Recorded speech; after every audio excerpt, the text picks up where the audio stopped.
আসসালামু আলাইকুম। এতদিন যা বলে আসছিলাম, যা সন্দেহ আশঙ্কা করে আসছিলাম, তার বহিঃপ্রকাশ ঘটতে শুরু করেছে। থলের বিড়াল বের করে দিয়েছে জামাত ইসলামী।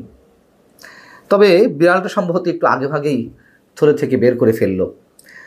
জামাতের আমির ডাক্তার শফিকুর রহমান তিনি সাংবাদিকদের সামনে বলেছেন যে এখন দেশের এই পরিস্থিতিতে পর নির্বাচন। চমৎকার কথা, খুবই চমৎকার কথা, এবং এই আশঙ্কাটাই আমরা করে আসছিলাম। ডক্টর মোহাম্মদ ইউনূস সাহেব যে দেশে ক্রমাগতভাবে একটা অস্থিতিশীল পরিবেশ তৈরি করে রাখতে চান, তিনি বারবার যুদ্ধাবস্থা কথা বলেন। শুধু তিনি নন, তার সরকারের আরও অনেক উপদেষ্টা, অনেক দায়িত্বশীল ব্যক্তি যুদ্ধাবস্থা কথা বলে মানুষের মধ্যে একটা আতঙ্ক সৃষ্টি করে রাখছেন। এবং যুদ্ধাবস্থা তৈরির যথেষ্ট সুযোগ আছে, সেটি যে একেবারে হবে না তা নয়। তবে এই যে মব ভায়োলেন্স, চারিদিকে আরও বিভিন্ন বিষয়ে অস্থিরতা তৈরি করে রাখা, এই সবই বিশেষ উদ্দেশ্যে করে রাখা হচ্ছে। আমরা বলে আসছি যাতে নির্বাচনকে প্রলম্বিত করা যায়। ধরো কাটো, মব ভায়োলেন্স, বুলডোজার সংস্কৃতি, এই যে বিষয়গুলো, এর সাথে অনেক বিষয় রয়েছে। এর মধ্যে যেমন মুক্তিযুদ্ধের ইতিহাস মুছে ফেলার একটা চেষ্টা, কিংবা আওয়ামী লীগ নিশ্চিহ্ন করার একটা চেষ্টা, সব কিছুর সাথে নির্বাচনটা প্রলম্বিত করার বিষয়টি একটি কমন সাবজেক্ট তাদের কাছে, এমন মন্তব্য অনেকেরই। এবং নির্বাচন প্রলম্বিত করার যে ডিজাইনগুলো সরকারের কাছে রয়েছে, এটি তার অন্যতম একটি অংশ, যাতে চরম একটা অস্থিতিশীল পরিবেশ সৃষ্টির মধ্য দিয়ে মানুষ কেউ উচ্চারণ করতে না পারে যে নির্বাচন দেওয়া হোক। যেভাবে মব সন্ত্রাস চলছে, যেভাবে খুনোখুনি, রাহাজানি, যেভাবে অন্যান্য বিষয়ে মানুষ অস্থির হয়ে আছে, আতঙ্কের মধ্যে রয়েছে, তাতে অবশ্যই যখন নির্বাচনের দাবিটা খুব জোরালো সহকারে উঠবে, তখন মানুষ বলবে আসলেই তো এর মধ্যে নির্বাচন কেন দিতে হবে। নির্বাচনে আমরা আশঙ্কা ব্যক্ত করছি যে যা চলছে এর চেয়ে সত্যি সত্যি আরও ভয়ঙ্কর পরিবেশ সৃষ্টি করা হবে, তারা সেটি যারাই করুক না কেন। এবং সেই বিষয়টি আগেভাগে জামাতের আমিরের মুখ থেকে বেরিয়ে এলো। শুক্রবার নীলফামারীতে তিনি সৈয়দপুর বিমানবন্দরে সাংবাদিকদের সঙ্গে আলাপকালে যে বিষয়টি বলেছেন আরও, তা হচ্ছে আমরা আশা করি যদি মৌলিক বিষয়গুলোতে কার্যকর সমস্যা করা যায় তাহলে ভালো একটা নির্বাচন সমস্যা করতে হবে এবং ভালো নির্বাচন দিতে হবে। জামাত তো বিভিন্ন সময় বিভিন্ন ধরনের মন্তব্য করে আসছে। কখনো বলছে স্থানীয় সরকার নির্বাচন আগে দিতে হবে, কখনো বলছে ডিসেম্বরে নির্বাচন ভালো হয়, দিলে ভালো হয়, কখনো বলছে যে নির্বাচন এপ্রিলের মধ্যে হলে ভালো হয়, কখনো বলছে না ফেব্রুয়ারিতে কেন নির্বাচন, কখনো বলছে যে মৌলিক সমস্যাগুলো হলে ভালো হয়, কখনো বলছে আমূল সমস্যা করতে হবে। এবং এটিও তো বাস্তবতা। সরকারের ভরকেন্দ্রগুলোর মধ্যে একটা ভরকেন্দ্র জামাত, এবং তারাই অনেক বেশি শক্তিশালী। বিএনপির সঙ্গে লন্ডন বৈঠকে প্রধান উপদেষ্টা কি কথা হয়েছে, কেন তারেক রহমান রাজি হয়ে গেলেন ফেব্রুয়ারিতে নির্বাচনের বিষয়ে, তা নিয়ে অনেক ধরনের গুঞ্জন রয়েছে।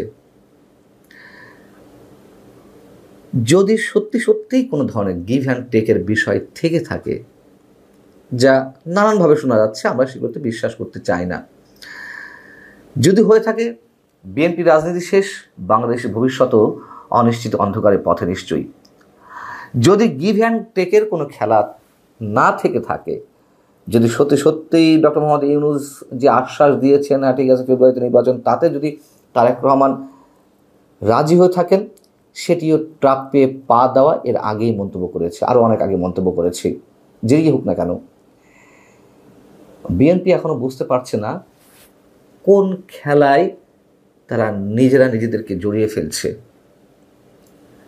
যে ডিজাইন নিয়ে সরকার এগোচ্ছে এবং জামায়াত ইসলামী যা বলছে, এনসিপি যা বলছে, তার বাইরে এখনো পর্যন্ত একটা দৃষ্টান্ত স্থাপিত হয়নি যে তাদের কথার বাইরে ডক্টর মোহাম্মদ ইউনূস গেছেন। যাওয়ার কোনো ওয়ে নেই, কোনো উপায় নেই। বিএনপি যদি মনে করে থাকে যে তাদেরকে মূল্যায়ন করছে, এটি অনেকেই বলছেন চরম ভুল করা হবে।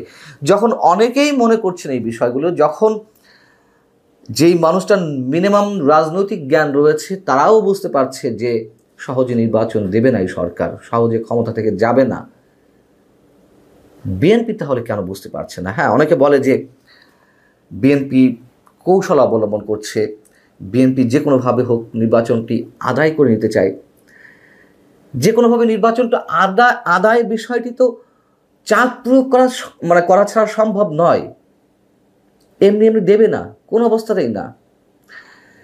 এবং এ কথাও আমরা বলে আসছি যে ডিসেম্বরের মধ্যে নির্বাচন যদি না হয় তাহলে ফেব্রুয়ারি কেন, এপ্রিল কেন, 2026-এর মধ্যেও নির্বাচন হবে না। একটা পর্যায়ে দিতেই হবে, তবে তার আগে আরও অনেক কিছু হয়ে যাবে। বারবার বলছি, আবারও বলছি, কিন্তু আমাদের দুর্ভাগ্য অথবা আমাদের বোধগম্যতার বাইরে যে বিএনপি বিষয়টি বুঝতে পারছে না। কৌশল তো অবলম্বন করেছেই, একটা বছর প্রায় হয়ে গেল, কিন্তু তারপরেও তারা চাপ প্রয়োগ করতে পারছে না। বরং ইশরাক হোসেনকে নিয়ে যে আন্দোলনটা গড়ে উঠেছিল ঢাকা দক্ষিণ সিটি কর্পোরেশনের মেয়র পদে বসার জন্য, সেটি নিয়েও বিতর্ক রয়েছে। তবে হয়েছে তো, একটা আন্দোলন গড়ে উঠেছিল। লন্ডন বৈঠকের পরে সেই আন্দোলনেও ভাটা পড়ল, বিএনপি পিছু হটল। বিএনপির রাজনৈতিক ভবিষ্যৎ কি আমরা জানি না। প্রথম অনেকেই নিশ্চিত ছিলাম যে নির্বাচন হবে, বিএনপি ক্ষমতায় চলে আসবে, কিন্তু সেই বিষয়টি এখন অনেকের কাছেই দুরাশা মনে হচ্ছে। আলটিমেটলি দেশের কি হবে, সাধারণ মানুষের ভাগ্য কোন দিকে যাচ্ছে, সেটি এখন অনেক বড় বিষয়। জামাতের আমিরের মুখ থেকে যেই কথাটি বেরিয়েছে, এটির জন্যই সম্ভবত আমরা অপেক্ষায় ছিলাম। এখন জামাতের আমির বলেছেন, এনসিপি তো বলতেই আছে যে অবস্থা নির্বাচন নয়, কোনো অবস্থাতেই নয়, তাদের নানান ধরনের শর্ত আছে এবং সেগুলো আস্তে আস্তে আমাদের সামনে আসবে। খুব স্বাভাবিক, আমরা একটু ওয়েট করি, সবই দেখতে পারবো। ভালো থাকুন সবাই, আল্লাহ হাফিজ।